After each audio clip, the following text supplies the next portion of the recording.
नमस्ते। वैसे हमने कल एक भाग पूरा पढ़ा है। वो भाग पढ़ा है वैभवशाली भारत की उपलब्धियां से पहले वाला वो पढ़ा प्राचीन भारतीय जो अतीत है इसमें जानकारी किससे मिलती है। तो सेकंड पार्ट पढ़ा वो पढ़ा पुरातात्विक स्रोत।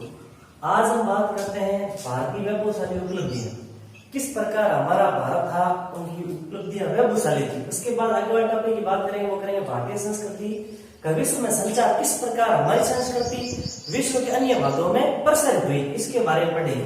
तो सबसे पहले बात कर लेते हैं भारत की उपलब्धियों की बात कर लेते हैं। तो उपलब्धियों की बात करते हैं तो हम देखते हैं कि जो हमारा भारत था, उन भारत की जो संस्कृति है, कला है, साहित्य है, दर्शन है और विज्ञान है, उनका प्रचार प्रसार भारत से अन्य विश्व के खूब सारे क्षेत्रों में हुआ है, अन्य खूब सारे क्षेत्रों में हुआ। उसके बारे में विस्तृत पढ़ेंगे। सबसे पहली बात कर लेते हैं किस प्रकार की उपलब्धियों का प्रचार प्रसार हुआ, कौन कौन सी उपलब्धि। तो हमारे भारत में जो प्राचीन भारत है, उनके अतीत में समाज की कला, साहित्य, कला, साहित्य, दर्शन, विज्ञान, ज्योतिष एवं गणित, खगोल विज्ञान व खगोल विज्ञान आज भी की दृष्टि से उत्कृष्ट थे हम प्राचीन काल में। इस प्रकार ये सभी जो ज्ञान, भारत का ज्ञान उबार गया। इस वजह से ठीक है ना, भारत को हम पहले छठी क्लास से पढ़ते आ रहे हैं। भारत को उस समय सोने की चिड़िया भी कहा जाता था, सोने की चिड़िया कहा जाता था। और सोने की चिड़िया क्यों कहा जाता था? क्योंकि हम हर दृष्टिकोण से परिपूर्ण थे, रहन सहन, खान पान, वेशभूषा, अन्य प्रकार के संसाधन, मतलब हर दृष्टिकोण से क्या थे, सक्षम थे। इस वजह से प्राचीन भारत के वैभव में हमको सोने की चिड़िया कहा जाता है, सोने की चिड़िया कहा जाता है। और इस प्रकार के जो हमारे खगोल विज्ञान है, गणित विज्ञान है, ज्योतिष विज्ञान है, या दर्शन है, साहित्य है, कला है, संस्कृति है, कला के साथ संस्कृति है, इनका प्रचार प्रसार संपूर्ण विश्व में हुआ। विश्व के अन्य क्षेत्रों में इनका प्रचार प्रसार हुआ। तो हम ये कह सकते हैं कि भारत सोने की चिड़िया था और उसके साथ हमारी जो विचारधारा थी वो सर्वोत्कृष्ट थी। संपूर्ण विश्व को हम परिवार मानते थे, संपूर्ण विश्व को परिवार मानते थे। हमारा ध्येय था वसुधैव कुटुंबकम, वसुधैव कुटुंबकम, ये हमारा ध्येय था कि संपूर्ण पृथ्वी एक परिवार है, एक समुदाय, एक समूह है और हम इसी परिवार के सदस्य हैं। इस प्रकार के भाव हमारा थे। सर्वसंत निरामया, ये हमारे इस प्रकार के भाव थे, जिससे हम ये कह सकते हैं कि संपूर्ण विश्व को एक कल्याण का मार्ग दिख गया। इस प्रकार की चीजें जो उपलब्धियां थी वो हमारी थी प्राचीन काल से। तो हम ये कह सकते हैं कि वास्तविक है ना, हमारी जो प्राचीन संस्कृति वो सर्वोत्कृष्ट संस्कृति थी। इस प्रकार हम कह सकते हैं। तो हमारे भारतीय संस्कृति इतनी अच्छी थी, इसका प्रचार प्रसार विश्व के अन्य भागों में किस प्रकार हुआ, इसके बारे में देख लेते हैं। सबसे पहले बात करते हैं कि हमारे यहाँ पर जो संस्कृति, उसका प्रचार प्रसार विश्व के अन्य भागों में, मतलब संपूर्ण भारत से अन्य क्षेत्रों में भारतीय संस्कृति का प्रचार प्रसार हुआ। तो ऐसा कहा जाता है कि भारतीय संस्कृति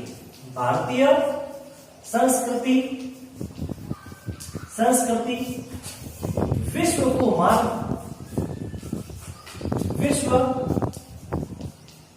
का मार्गदर्शन करती थी।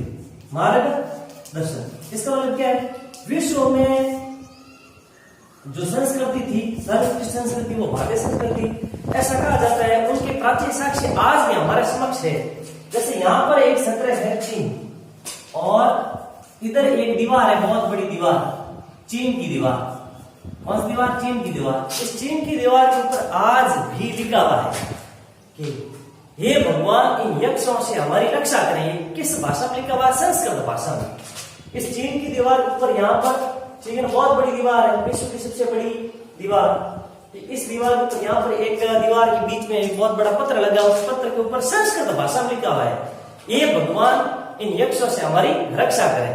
मतलब कहने का तात्पर्य क्या है, भारतीय संस्कृति इतनी सर्वोत्कृष्ट थी कि यहाँ के लोगों ने संस्कृत भाषा का प्रचार प्रसार, अन्य जो प्रचार प्रसार हुआ वो कहाँ तक पहुंचा, चीन से आगे। और उस समय चीन के लोगों ने, वहां रहने वाले लोगों ने भारतीय संस्कृति को अंकित किया और वहां पर एक भाषा लिखी, वो भाषा संस्कृत लिखी। तो हम ये कह सकते हैं इस प्रकार हमारी भाषाओं का संचार किया हुआ विश्व के अन्य क्षेत्रों में हुआ। इसके अलावा हम बात करते हैं खूब सारे इतिहासकार हैं, उन इतिहासकारों ने भी क्या किया अभी, ठीक है, खूब सारी चीज लिखी है। इसमें से हम एक बात कह सकते हैं अभी, ठीक है, कि जो हमारा वेद है अथर्ववेद,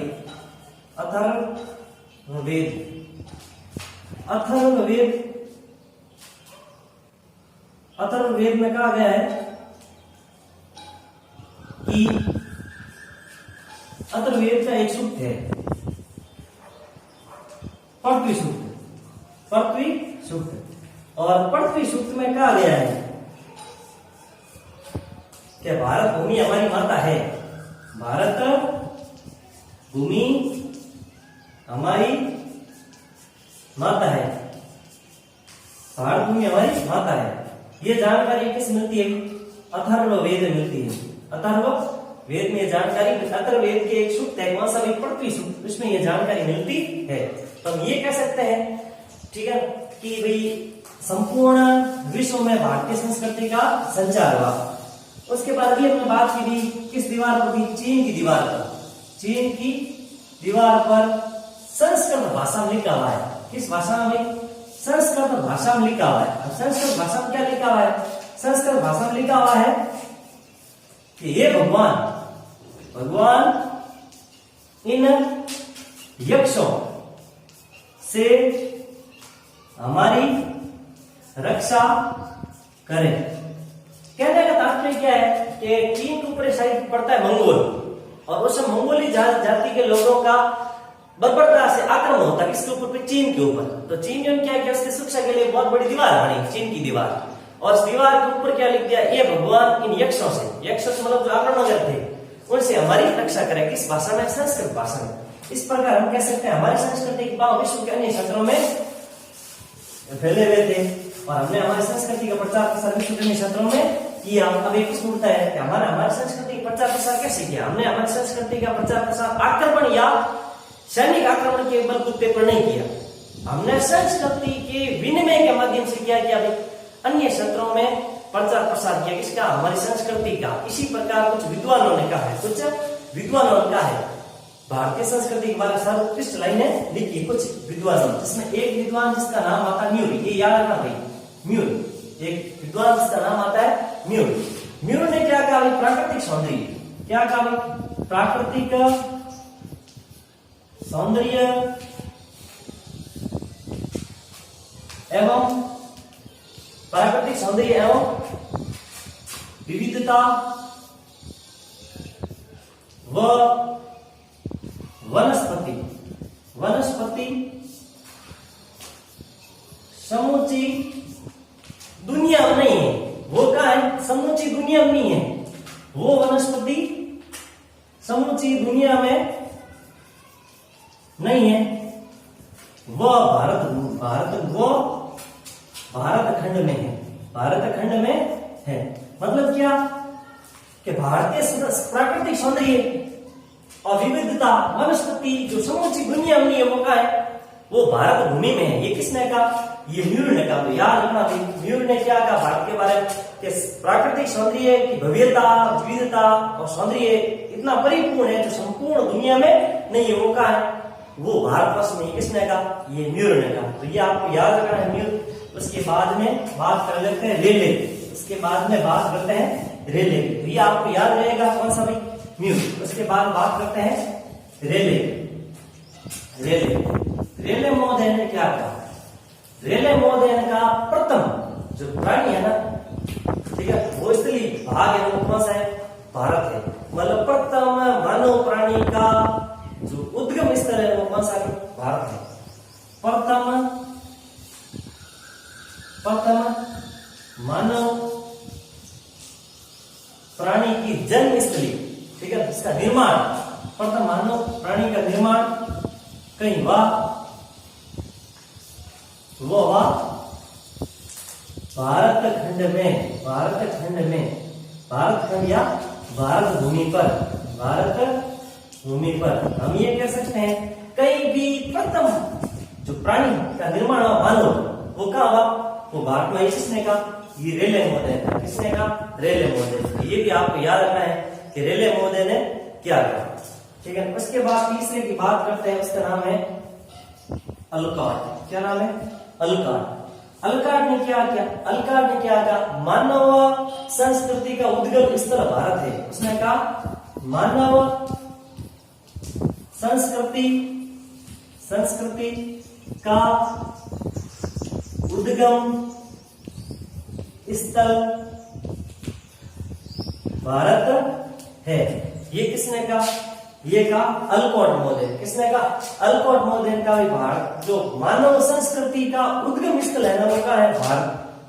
प्रथम प्राणी का निर्माण का हुआ भारत में, ये किसने कहा, रेले ने कहा।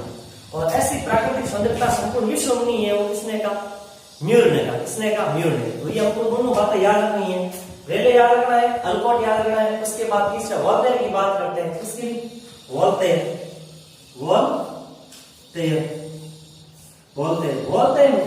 महोदय ने क्या है, वोल्टेयर महोदय को ऋग्वेद की प्रति भेंट की गई, ऋग्वेद की प्रति भेंट की गई। इसको वोल्टेयर को ऋग्वेद की प्रति भेंट की गई। उसने कहा ये इतनी अमूल्य है, यह इतनी अमूल्य देन है जो किसने दी, पूर्वी देशों दी। किसने, पूर्वी देशों, मतलब भारत जैसे भगवान ने दी है, जो इतनी उत्कृष्ट है कि प्लेटो और कैंट है ना, उनके दर्शनों से भी क्या था, सर्व उत्कृष्ट है, उनके दर्शनों से भी सर्व उत्कृष्ट है। तो उन्होंने कहा भाई कि इसके प्रति पूर्व हम क्या है, ऋणी है। इसके प्रति हम क्या है, इतनी अमूल्य है कि हम पूर्व के प्रति क्या है, ऋणी है। क्या है, ऋणी है। ये किसने कहा, ये कहा वोल्टेयर ने। हम पूर्व के प्रति क्या है, पूर्व के प्रति ऋणी, पूर्व के प्रति ऋणी, याद रखना, ऋणी। ये बात किसने कहा, ये बात गई वोल्टेयर। किसने, वोल्टेयर। अब बात कर लेते हैं मैक्स मूलर महोदय। अब बात कर लेते हैं मैक्स मूलर महोदय। मैक्स मूलर महोदय ने क्या, तो एक महान जो कह सकते इतिहासकार मैक्स मूलर, उन्होंने बहुत अच्छी बात कही। मैक्स मूलर क्या नाम है, मैक्स मूलर ने कहा मानवीय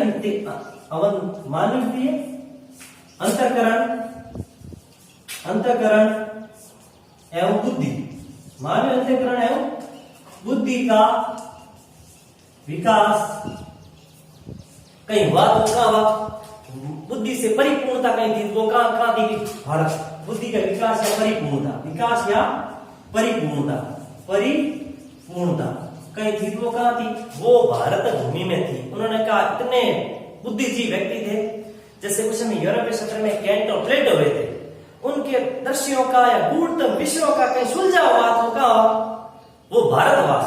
गूढ़तम विषयों का कहीं सुलझा हुआ, गूढ़तम विषयों का कहीं सुलझा हुआ, या फिर प्लेटो या कैंट के दर्शन विषयों किसने समझ कर सुलझाया, किसने सुलझाया, भारतीयों ने। इसलिए उन्होंने कहा मैं त्रिवार कहूंगा, सर्व उत्कृष्ट कोई क्षेत्र हुआ है हिंदुस्तान, यानी सर्व उत्कृष्ट संस्कृति किसकी दी, भारत की दी है। किसने कहा, ये मैक्स मूलर ने कहा। मैक्स मूलर ने महोदय ने एक बात और की, मैक्स मूलर महोदय ने एक बात और की। मैक्स मूलर ने कहा पेरू देश यानी दक्षिणी अमेरिका महाद्वीप में भारतीय संस्कृति के लोगों ने वहां पर भारतीय संस्कृति का प्रचार प्रसार किया। मतलब पेरू देश दक्षिणी अमेरिका, वहां के लोग आज भी सूर्यवंशी मानते अपने आप को, और भगवान राम का सीता जन्म उत्सव जन्म उत्सव और राम सीता विवाह उत्सव और सीताराम विवाह उत्सव और विजयदशमी कार्यक्रम मनाते हैं। इसका मतलब क्या, भारतीय संस्कृति का प्रचार प्रसार विश्व के अन्य भागों में वाह। ये जानकारी कौन देता है, ये जानकारी मैक्स मुलर मोदी देते हैं। इसका मतलब क्या है, भारतीय संस्कृति का प्रचार प्रसार विश्व के अन्य भागों में वाह, ये जानकारी मिलती है। अब बात कर लेते हैं आगे, भारतीय संस्कृति का प्रचार प्रसार विश्व के अन्य क्षेत्रों में कहाँ हुआ, ये इनको वाह क्या कहते हैं। तो भारत जो मूल भाग था, भारत का मूल जमीन थी, ठीक है, इसको हम जम्बूद्वीप कहते हैं। क्या कहते हैं, जम्बूद्वीप। अग्नि पुराण में याद रखना, अग्नि पुराण में भारत भूमि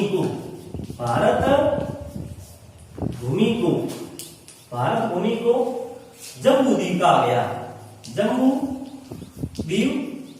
गया, ये जो भारत भूमि हुई है, इसको अग्नि पुराण में क्या कहा गया है, जम्बूद्वीप कहा गया है। क्या कहा गया, जम्बूद्वीप कहा गया है इसमें अग्नि पुराण में।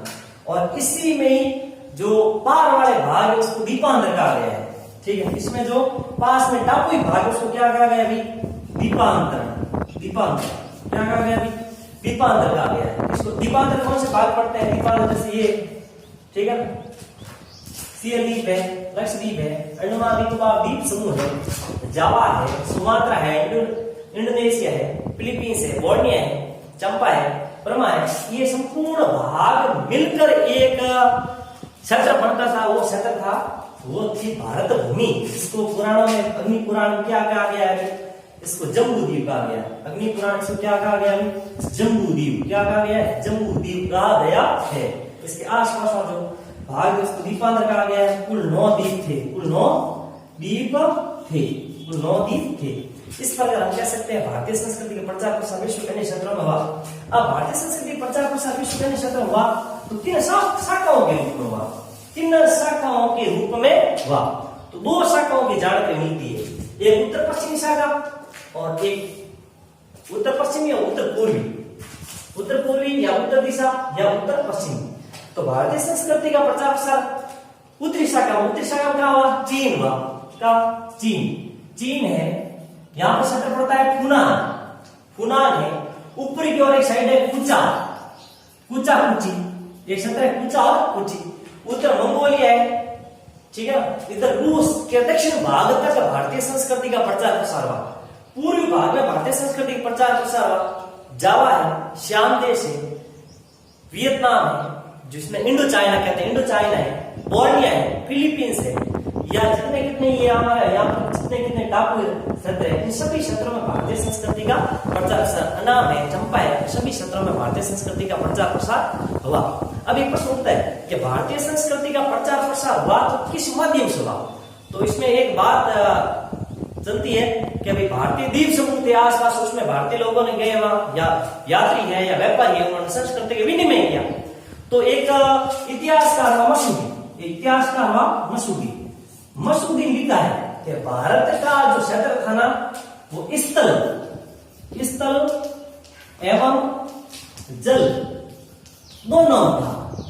अभी हमने पढ़ा जम्बूद्वीप किसमें कहा जाता है, अग्नि पुराण, किसका भाग सही है, मसूदी लिखा है कि भारत का भाग स्थल में भी है और समुद्र दोनों जगह है। इसी प्रकार एक इतिहासकार, उसका नाम था, जिसका सिल्वेन लेवी, जिसका नाम था सिल्वेन लेवी। इसने एक बात है, सिल्वेन लेवी, ठीक है, इसने भी कहा है कि भारतीय जो क्षेत्र था उसको हम क्या कहते हैं, भारतीय द्वीप समूह कहते हैं। क्या कहते हैं अभी, भारतीय द्वीप समूह कहते हैं। तो हम ये कह सकते हैं वास्तविक भारत की जो क्षेत्र था, अखंड भारत था, हमारी संस्कृति प्रचार प्रसार विश्व के अन्य भागों में। अब एक प्रश्न उठता है, किन माध्यम से बात, हम ये कह सकते हैं लोग समुद्री मार्ग से अन्य क्षेत्रों में गए थे। यहाँ से हमारे लोग कहाँ गए थे, अमेरिका तक, दक्षिण अमेरिका तक। दक्षिण अमेरिका गए, दक्षिण अमेरिका। अभी हमने पढ़ा दक्षिण अमेरिका, मैक्स मुलर ने कहा, क्या कहा मैक्स मुलर ने, कि भारत के लोग वहां पर भारतीय संस्कृति के वहां इतने जमे हुए थे कि वहां के लोग आज राम जन्मोत्सव और सीताराम विवाह उत्सव के कार्यक्रम धूमधाम से मनाते हैं। तो हम ये कह सकते हैं वहां तक लोग किसके माध्यम से गए, किसके माध्यम से, ठीक है। तो हम क्या पतंग पतंग बन रहे हो माध्यम से गए। तो यहाँ पर सोपारा है, भृगुकंच है, एक यहाँ पर सत्र पड़ता है सोपारा, महाराष्ट्र के मसाल में सोपारा है, उत्तर में ऊपर गुजरात में यहाँ पर भृगुकंच है, भृगुकंच, ठीक है। इस बंदरगाह से यहाँ पर एक है कावेरीपट्टनम, कौन सा भाई, कावेरीपट्टनम। ऊपर यहाँ पे एक है मछलीपट्टनम, मछलीपट्टनम। इधर एक क्षेत्र है गोवा। इनके माध्यम से लोगों ने, यात्री या व्यापारी जिन्होंने क्या किया, भारतीय संस्कृति का प्रचार प्रसार समुद्री मार्गों से अन्य क्षेत्रों में किया है। तब कुछ बात ये कर रहे थे, इनका प्रचार प्रसार किया किन लोगों ने किया, इनका प्रचार प्रसार वहां पर किया किसने, ठीक है, किस प्रकार कुछ।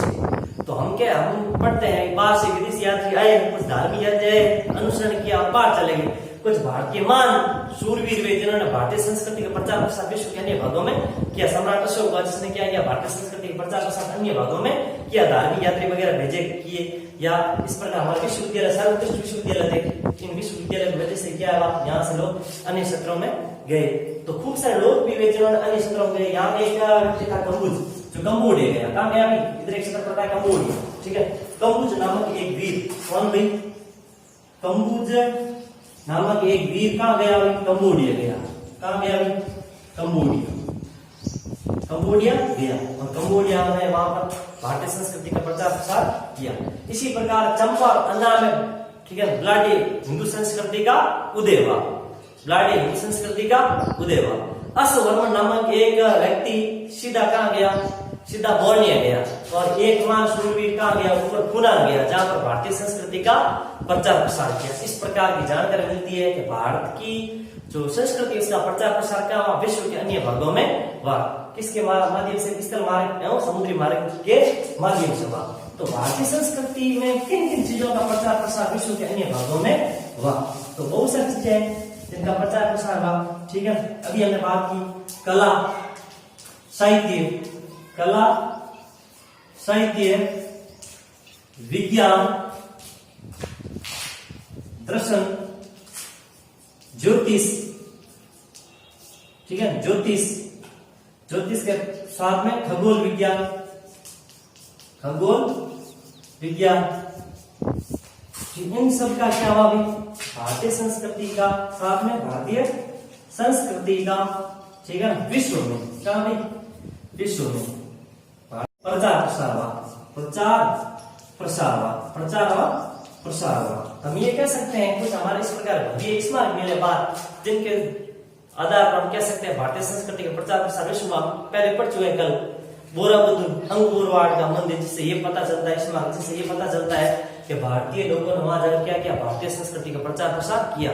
तो भारतीय संस्कृति का प्रचार प्रसार, ठीक, उधर यहाँ पे उत्तरी शाखा, इसी प्रकार पश्चिमी शाखा बड़ी, फिर कहाँ भाई, गांधार, ठीक है, ईरान, इराक और यूरोप तक, ठीक है, यूरोप तक के संपूर्ण भाग में किस संस्कृति का प्रचार प्रसार हुआ, भारतीय संस्कृति का प्रचार प्रसार हुआ। इस प्रकार हम कह सकते हैं भारतीय संस्कृति सर्वोत्कृष्ट संस्कृति थी, कला साहित्य दृष्टिकोण से परिपूर्ण थी। हमारे प्राचीन वेदों में कहा गया है, ठीक है, कि जो सर्वोत्कृष्ट संपूर्ण धरती पर कोई भाग था वो था भारत भूमि। और भारत, इस अथर्ववेद के प्रतिश्रुत में कहा गया कि भारत भूमि को माता के रूप में माना गया है। हमारा ध्येय था सर्वभूत सुखिनः, हमारा ये ध्येय था, वसुधैव कुटुंबकम हमारा ध्येय था। हम ये कह सकते हैं भारतीय संस्कृति का प्रचार प्रसार संपूर्ण विश्व में, ठीक है, फैला। प्राचीन काल में जो आज भी अतीत की कहानियां वो सारी चीजें कहती है कि हमारा भारत वैभवशाली था। इस प्रकार हमने एक टॉपिक पढ़ा भारतीय उपलब्धियां और विश्व में भारत का संचार किस प्रकार हुआ। इसी प्रकार हम दो ये टॉपिक के लिए आगे वाला टॉपिक रहेगा, वो रहेगा नाविक संस्कृति। भारत की प्राचीन नाविक शक्तिशाली थी किस प्रकार, इसकी जानकारी आगे वाले टॉपिक पढ़ेंगे। तो ये आप एक बार घर बैठे आराम से इसको देखना, पढ़ना। और आज का जो गृह कार्य क्वेश्चन है वो यही है, भारतीय संस्कृति की उपलब्धियां और इसका विश्व में संचार किस प्रकार हुआ। भारतीय संस्कृति की उपलब्धियां, जो आज का गृह कार्य प्रश्न है, गृह कार्य प्रश्न वो है भारतीय संस्कृति, भारतीय संस्कृति का विश्व में संचार किस प्रकार हुआ, किस प्रकार हुआ, लिखिए। ये आज का गृह कार्य क्वेश्चन है, आराम से इसको देखना।